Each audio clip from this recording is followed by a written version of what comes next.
Así es. Por ello a esta cruzada se la denomina Cruzada Torcida. La Quinta Cruzada comenzó en 1217 y terminó en 1221. Estaban preparados para atacar Egipto, pero aunque lograron alguna que otra conquista, terminaron siendo terriblemente vencidos. Sí, te lo prometo. La Sexta Cruzada duró un año, de 1228 a 1229. El emperador alemán Federico II consiguió la cesión de Jerusalén, Belén y Nazaret por medios diplomáticos, por lo que no se derramó mucha sangre. Pero al Papa esta gestión no le hizo mucha gracia.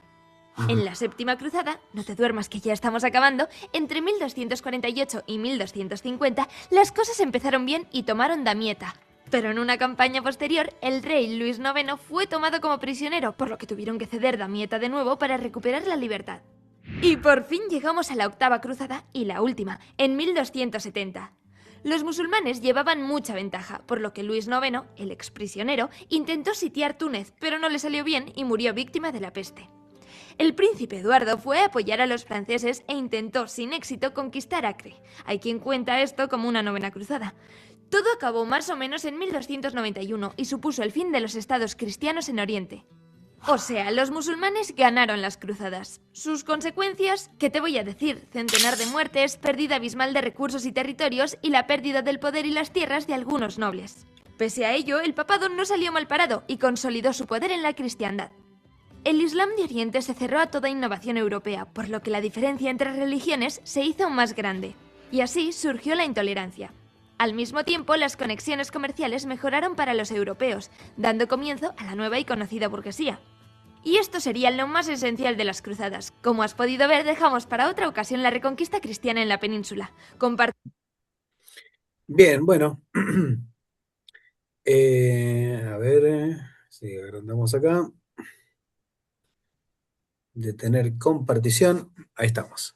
Bueno, ¿se vio bien? ¿Se escuchó bien el videito? Un Sí, poquito bien, como para, Perfecto. como para hacer que no digo la hermana, la españolita nos explique un poquito cómo fue esto, y que tiene que ver con lo que estamos viendo en nuestro libro. Eh, las cruzadas, justamente en el periodo 4 que estamos viendo, pretendían ser un instrumento de evangelización y de recuperar tierras sagradas, pero lejos de eso se profundizó crisis. Bueno, hubieron algunos otros beneficios para algunos reyes, siempre vieron en todas guerras. eh, los que provocan las guerras lo hacen por motivos muy distintos a los que se declaran en público, ¿no? Y aún las guerras que están pasando hoy, que están sucediendo hoy, creemos, nosotros la gente común cree que es por una causa, pero resulta que hay otros intereses y otras motivaciones detrás. Generalmente tiene que ver con dinero o poder. Así que las cruzadas no estaban exentas de esto. Los cristianos, la verdad que eh, marcaron, marcaron muy mal este punto de la historia, esta etapa, porque se cerraron muchos corazones para recibir el cristianismo. Aún hoy, en muchas partes, el cristianismo es visto como la religión de los blancos o la religión de los occidentales, y cuesta recibir el mensaje del Evangelio cuando viene de los blancos o de los occidentales o de aquellos que eh, en algún momento a la fuerza trataron de hacerse con las tierras y de imponer la fe a los demás. Así que lo que debería haber sido tal vez una estrategia mejor para poder llevar el Evangelio, resultó que fue pésimo, fue peor, y, y se cerraron muchas puertas. Bueno, eh, a esto también de las cruzadas se agrega el hecho de que aparecen también en escena la peste bubónica, que mató a la tercera parte de los habitantes de la tierra conocida en aquel momento. Muchos de los que murieron fueron clérigos cristianos, frailes, sacerdotes, murieron infectados de la peste, no había cura, no había cómo curar, cómo prevenir todo esto, y murieron porque justamente eran la gente que se quedaba con los enfermos hasta el final, y aún los que trataban de darle una sepultura digna a los que morían a causa de la peste. Por eso también se contagiaron y terminaron muriendo miles y miles de hermanos clérigos que habían abrazado la fe, que estaban sirviendo a Dios y sirviendo al cristianismo en aquel tiempo y a sus comunidades, eh, murieron a causa de la peste. Así que aparte de las guerras y de todo lo que trajo las cruzadas, también esta gran enfermedad que azotó a gran parte de Europa fue diezmándolos, así como en otros momentos fueron diezmados por las invasiones de los bárbaros o de los vikingos, ahora una invasión, un invasor que era una enfermedad, se hizo cargo de esta parte de la historia y bueno, trajo consigo la muerte, llevándose a miles y miles de personas en aquella época. Disculpe, pastor, Sí, me he perdido. ¿Usted está leyendo del libro? estoy tomando el libro, sí, en el cuarto periodo estamos. Pero no lo puedo seguir donde está. Por eso, Ganando a los sarracenos. No estoy leyendo directamente el libro, sino que estoy mencionando partes, porque si lo leemos literalmente, nos vamos a atrasar bastante.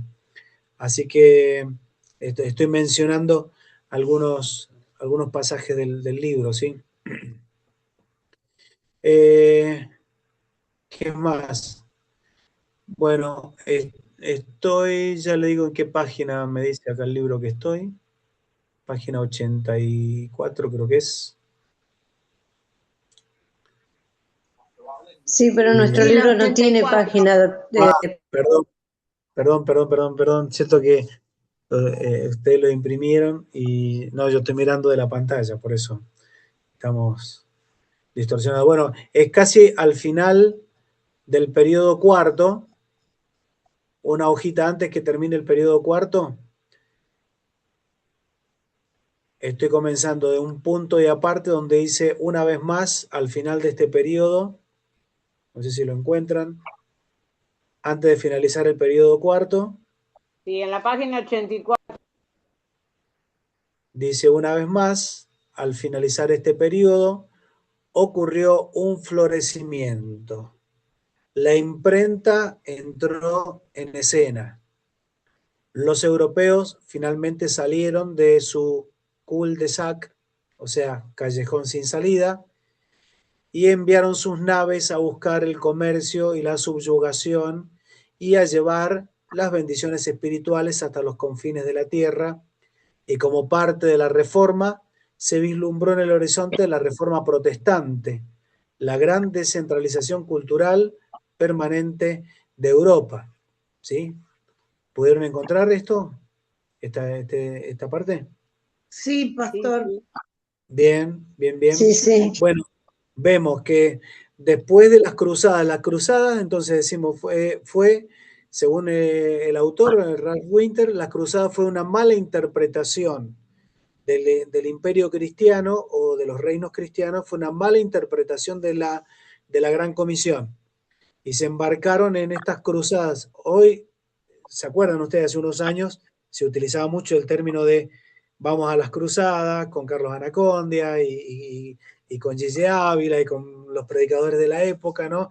Y aún hoy todavía se sigue usando la expresión cruzada, pero hay lugares del mundo donde no podemos utilizar esta expresión, porque para muchos otros las cruzadas significan invasión y muerte, ¿sí? Invasión y muerte. Entonces, la cruzada fue una muy mala estrategia para pretender evangelizar o por lo menos desplazar a los no creyentes o a los infieles, como les llamaban a los musulmanes, desplazarlos de las tierras sagradas. Entonces, vinieron las cruzadas, después de las cruzadas, la pobreza, porque las guerras los pueblos o los reinos se empobrecieron, muchos de ellos quedaron en la ruina, no solamente por la muerte de su gente, sino por el costo de las guerras, porque había que mantener a los soldados, había que fabricar armas. Entonces eso costaba mucho a los pobladores de los reinos cristianos, y entonces fueron empobrecidos porque además perdieron las guerras. En manos de los musulmanes perdieron las guerras. Entonces la pobreza, el hambre, la desnutrición, vino la peste bubónica y arrasó y mató gente, empobreció más aún los pueblos. Y bueno, después de todo esto, en medio de toda esta situación, aparece la imprenta y vuelven otra vez los barcos a salir a navegar por los mares, a buscar nuevos mercados, nuevos destinos. Y en estos movimientos aparece también la salida, otra vez una oportunidad para salir, la salida del Evangelio a otras partes del planeta con los viajes. Siempre los viajes comerciales fueron utilizados también para llevar la buena noticia. Recuerdan que Pablo viajó por voluntad propia en barcos para ir a predicar el Evangelio, pero después involuntariamente fue llevado como prisionero y también allí predicó el Evangelio en barcos que eran de uso comercial. Allí se predicó el Evangelio y fue llevando el Evangelio en distintos lugares, aun cuando su barco también naufragó y se rompió. Bueno, pero todo eso fue para la gloria de Dios. Bueno, esas mismas situaciones están ocurriendo en esta parte de la historia también.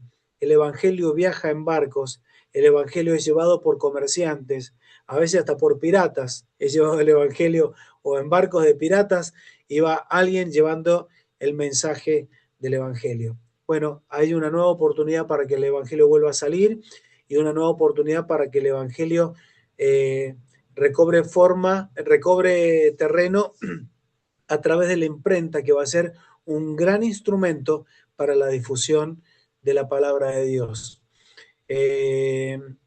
Continúo leyendo el libro. Entonces, los protestantes piensan con frecuencia que la reforma fue una reacción legítima contra los males de una burocracia cristiana monstruosa que se encontraba hundida en la corrupción. Pero debe admitirse que la reforma no fue solo una reacción contra la decadencia del movimiento cristiano.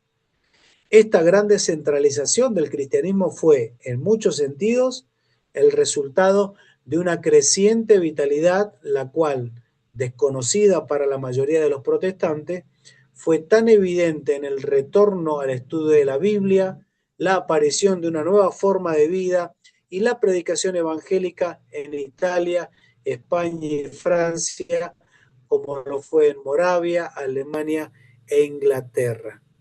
O sea que la reforma ya se venía gestando, no fue que de repente Martín Lutero explotó y dijo, bueno, voy a clavar las 95 tesis, no, esto ya se venía gestando muchos años, siglos antes, de a poquito fueron ocurriendo distintos tipos de reforma, pero hasta que llega al siglo XV la gran reforma protestante, pero esto trae no solamente una separación o una descentralización o el quitarle la manipulación del Evangelio que tenía la Iglesia Católica hasta ese momento, sino que además trajo una reforma en todo sentido, instructiva, educacional, evangélica, porque se comenzó a predicar abiertamente el Evangelio en muchos puntos del imperio.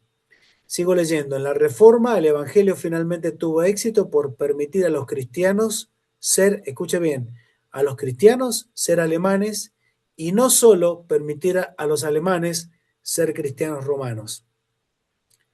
Desafortunadamente, el énfasis puesto en la justificación por fe, lo cual fue predicado tanto en Italia y España como en Alemania y en el momento que apareció Lutero, se identificó con las esperanzas nacionalistas de Alemania y por ello fue suprimida por los poderes políticos del sur por considerársela una doctrina peligrosa. O sea, el Evangelio traía también libertad y los alemanes estaban obligados por el imperio a ser cristianos romanos, no cristianos alemanes, sino a ser cristianos romanos y a tener que hablar el latín en la liturgia religiosa o en los cultos o en las celebraciones, tener que utilizar el latín para leer los escritos sagrados. Entonces, por primera vez con la Reforma, los alemanes se sintieron libres en el sentido de que decir, ahora somos alemanes y también somos cristianos, podemos serlo. Y no estamos obligados a sí o sí caer en Roma para poder ser cristianos. Trajo en este sentido una libertad, la predicación del Evangelio y la Reforma trajo estas libertades, no solamente para Alemania, sino para el resto de los países que fueron recibiendo el mensaje. Más adelante dice, Pablo no había mandado que los griegos se judaizaran, pero los alemanes habían sido obligados a romanizarse. A los anglosajones y a los escandinavos al menos se les había permitido usar su propio idioma hasta cierto punto, lo cual no sucedía con la Alemania cristiana. Por ello Alemania tenía que ser el lugar donde se originara la revuelta. O sea, en Alemania ocurrió la gran reforma protestante. Italia, Francia y España, antiguamente parte del Imperio romano y asimilados culturalmente en esa dirección, no poseían ningún calor nacionalista detrás de sus agitaciones de reforma y éstas se perdieron en los movimientos que siguieron después. O sea, Italia, Francia y España no buscaban independizarse del Imperio Romano. En cambio, Alemania sí estaba esperando eso y la irrupción de la Reforma Protestante ayudó para que Alemania pudiera despegarse de alguna manera, no del todo, pero de alguna manera del dominio del Imperio Romano. Bueno, vemos que así termina el periodo cuarto y arranca el periodo quinto. El resumen dice del periodo quinto, el desarrollo de formas nacionalizadas del cristianismo y la exploración de vastas y nuevas porciones del globo establecieron el escenario para una tremenda expansión. Los siguientes 2 siglos fueron testigos de una vigorosa actividad misionera por parte de la Iglesia romana. Esta se valió de los protestantes durante un periodo de aproximadamente 200 años para despertar su propia responsabilidad misionera.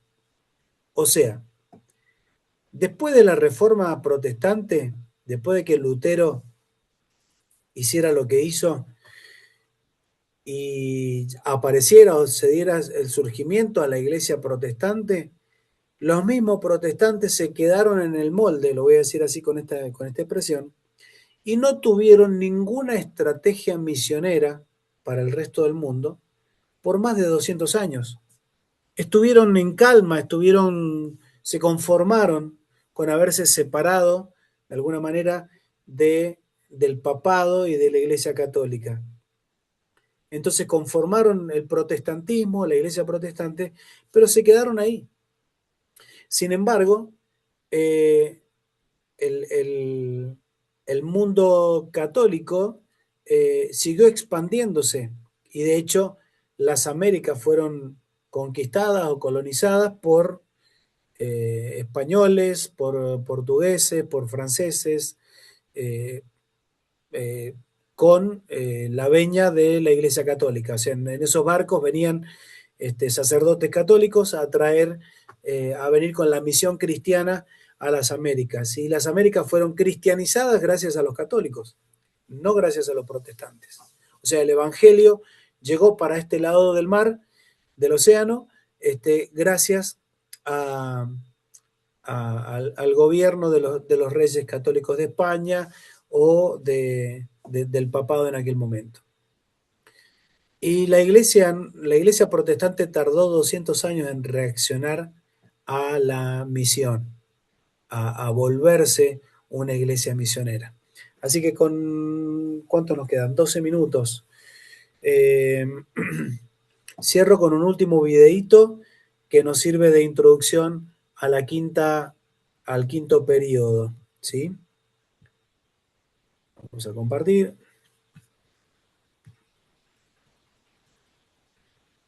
Espero que nos alcance el tiempo, si no, háganme el aguante, por favor. Sí. Adelante. En las Américas por los tiempos que estaban acá hablando, y pensar que fue similar a las cruzadas, la colonización y la conquista de América, que hubo mucha sangre, mucha muerte, que ellos también de alguna forma querían cristianizar a todos los pueblos originarios, pero no lo hacían de la forma de la racionalización o de la fe en sí, la hacían con violencia y con mucha agresión. Exactamente. Lamentablemente se impuso el cristianismo, no se ganó con predicación o con enseñanza o con discipulado, sino que los pueblos originarios fueron sometidos por la fuerza, primero por la fuerza militar de que venían con los barcos y después con la fuerza religiosa que traían los sacerdotes que venían. Pero bueno, eso en términos humanos nosotros lo podemos ver así, pero si lo miramos un poquito más de lejos, vemos que también Dios utilizó esta forma para que el mensaje pudiera llegar hasta estos lugares.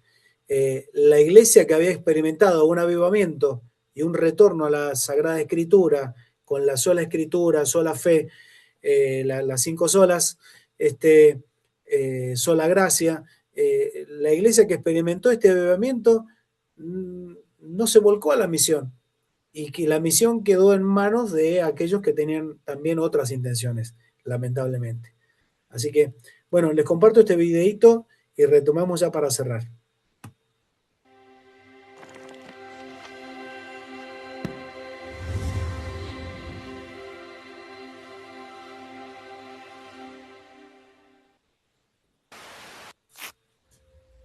Nuestra fe no está desconectada de nuestra historia. Es por esta razón que en esta serie hemos examinado algunos de los sucesos clave del cristianismo, con el fin de entender un poco más cómo hemos llegado a donde estamos y deleitarnos al ver cómo Dios ha obrado a través de los tiempos. En este video estaremos examinando el movimiento de las misiones modernas. Hoy en día vivimos en tiempos emocionantes. Nos ha tocado ver un despliegue en la tecnología como nunca antes. Podemos viajar al lugar más remoto de la Tierra en cuestión de horas. Vivimos con la certeza de que tenemos acceso a las noticias más importantes del mundo en cuestión de segundos. Pero eso no siempre fue así. Por apuntar a lo obvio, las generaciones de cristianos que nos precedieron vivieron sus vidas a otro ritmo, en circunstancias muy diferentes a las nuestras y con todas las carencias que eso implica. Aún así, llevaron a cabo hazañas asombrosas en obediencia a la Gran Comisión. Pero no fue hasta el año 1792 que nace lo que hoy en día se conoce como el movimiento misionero moderno.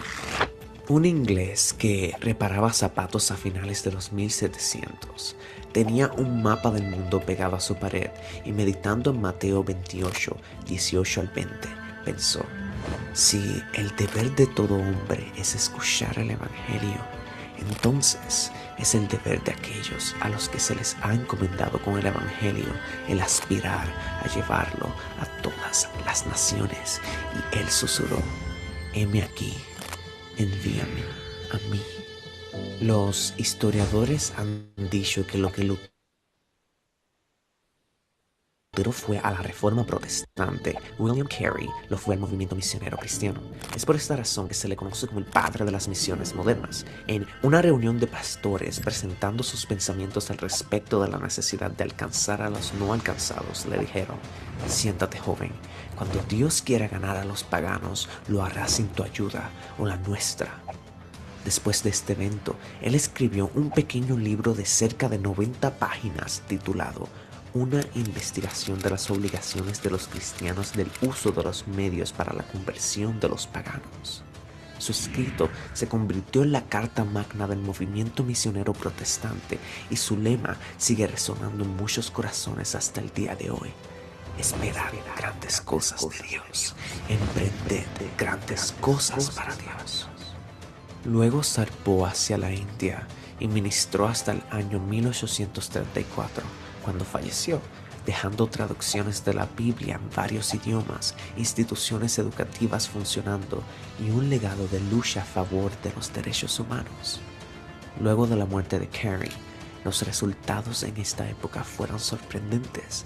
Se elevó la visión de las misiones como la tarea principal de la iglesia. Se comenzaron a crear estructuras misioneras y comenzaron los movimientos estudiantiles misioneros. Y ahora nos toca a nosotros.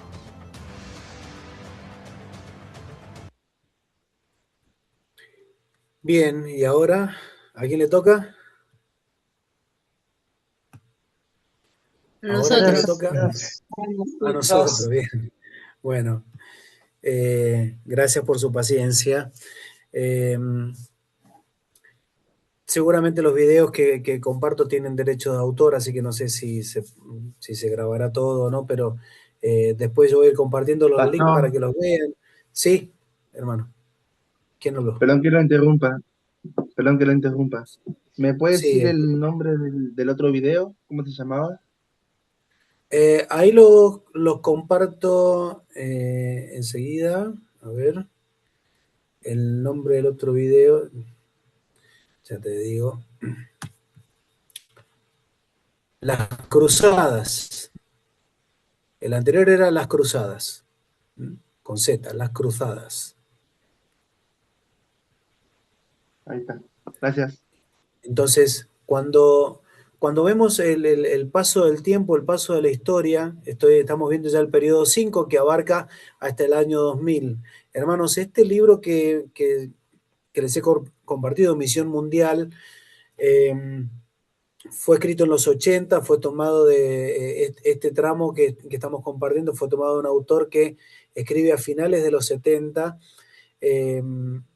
Por eso hay algunos datos que pueden estar un poco desactualizados y hablan del año 2000 como el tope, el máximo, pero estamos enmarcados dentro de este tiempo. La misión cristiana evangélica, por así decirlo, arranca mucho después de la Reforma, como decía. La iglesia protestante se quedó quieta, se conformó a su época, a su momento, y de alguna manera se estancó.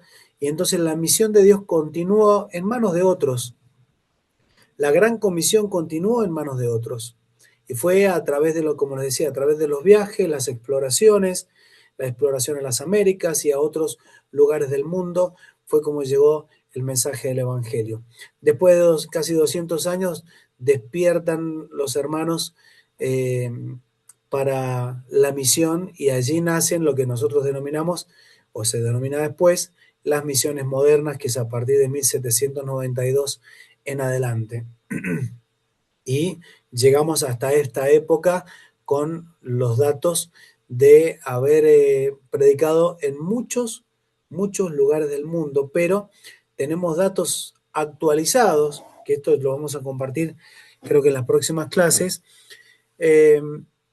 Más de 3.000 millones de personas en el mundo todavía no han escuchado el nombre de Jesucristo. No saben quién es Jesús y no tienen cómo saberlo. No pueden saberlo a menos que alguien que sepa vaya y se los comunique. Entonces, pero después vamos a llegar a ese punto. Hoy por hoy somos el resultado de una fuerza misionera que vino desde Europa, que vino primero a través del mundo católico y después a través del mundo protestante. Llegó el Evangelio a nosotros, ¿sí? Con misioneros que vinieron de las Europas cristianizadas, de las Europas protestantes y católicas, pero nos llegó el Evangelio de aquellos lugares.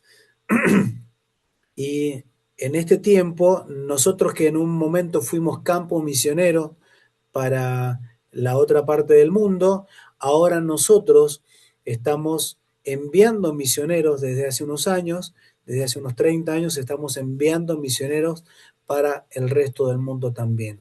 O sea que las Américas, en este caso Latinoamérica, se convirtió en una fuerza enviadora de misioneros. Gracias a que el Evangelio llegó a nosotros y las iglesias fueron creciendo y madurando y asumiendo el compromiso de que ya debíamos, en algún momento debíamos dejar de ser campo y dejar de recibir la visita de misioneros para comenzar a preparar a hombres y mujeres para enviarlos desde aquí. Estamos transitando actualmente este quinto periodo de la historia, que todavía no se termina, pero estamos en el quinto periodo de la historia, alcanzando hasta lo último de la tierra. Así que en esta época estamos nosotros en la gran oportunidad de ser parte de la evangelización del fin del mundo. Sí, alguien iba a hablar. Sí, yo quería hacer una pregunta, ¿no? Que Sí. da vuelta. Como dijo la hermana, después de la misión mundial es como que se separó de la política, ¿no? La iglesia, porque antes estaban todo mezclada la política con la evangelización. Me da esa sensación. Sí, sí. Bueno, en muchos, o sea, formaba en la época de la conquista y de la colonización, los reyes contaban con el aval del Papa o de los obispos de las iglesias en aquel momento, entonces la política o el gobierno y la iglesia estaban mezcladas o compartían poder. Había mucha influencia de la iglesia sobre la parte de gobierno. Después, con el avance del tiempo, hay una separación de Estado e iglesia y bueno, en algunas partes todavía hay una gran influencia, en otras partes los gobiernos se han secularizado más, hay naciones que son muy seculares, o sea, la iglesia es fuerte, pero no gobierna del todo, pero esto está bastante mezclado. Pero sí, ya hubo una gran separación de iglesia y de Estado. Pero las religiones en muchos países, hoy por hoy los países gobernados por el Islam, son muy fundamentalistas en este aspecto. Su gobierno está, o sus leyes se basan en su libro sagrado, ¿ah? que es el Corán. Entonces, de acuerdo a lo que diga el Corán, es como ese gobierno fundamentalista, religioso y político van a gobernar esa nación. Y en el mundo cristiano también, algunos son un poco más tibios, pero está un poco mezclado esa situación. Bien, amados hermanos, bueno, se nos terminó el tiempo. Gracias por su paciencia y por acompañar hasta aquí. Quiero pedirles por favor que lean el periodo 4 y el periodo 5, ¿sí? Y que puedan hacer un resumen de estos dos periodos. Resalten literalmente con un resaltador o con lo que sea que tengan por ahí de color, van resaltando las frases más importantes, lo que más les llame la atención y hace un resumen con eso del periodo 4 y el periodo 5 para poder tenerlo resumido para la próxima clase, ¿sí? Entonces, vamos a hacer un cierre de esta parte en la próxima clase y vamos a comenzar ya con otro libro y con otra parte de nuestro estudio de misiones, ¿sí? ¿Alguna pregunta? ¿No? ¿Hable ahora o calle para siempre? Bueno, gracias por su paciencia. Perdón, Nos encontramos. ¿cómo con otro libro? Sí, vamos a compartir otro libro más. Que No, ya queda para ustedes. El capítulo 5 de este libro ya lo terminamos y ya lo vamos a dejar de lado y vamos a arrancar en otro libro, vamos a entrar en una partecita y vamos a tomar un tema de ahí, nada más. No vamos a ver todo el libro completo, una parte nada más, ¿sí? Pero a usted ya le queda. Sí, se los mando. Se lo voy a mandar a Flo y ella lo va a compartir con todos ustedes. Así que quédense tranquilos por eso. Mañana mismo yo le estoy mandando el libro a ella para que lo comparta y el recordatorio de hacer un resumen. Periodo 4 y periodo 5, hace un resumen y lo tiene preparado para mostrarlo el próximo lunes, ¿sí? Bueno, que Dios les bendiga, Nos reencontramos en la próxima por este mismo canal y a esta misma hora. Pastor, una consulta. Sí, Carlitos. El videíto, ¿usted lo va a pasar? Los dos videitos que pasó. Los dos videitos que vemos ahora, también les voy a mandar a Flo para que les comparta los links de YouTube para que ustedes puedan entrar y verlos también ahí. ¿Está? Buenísimo, buenísimo. Bueno, gracias, ¿Listo? Pastor. Dios les bendiga. Bendiciones. Hasta pronto. Chau, chau. Bendiciones. Bendiciones. Buenas noches. Mañana que descansen. Bendiciones. Bendiciones.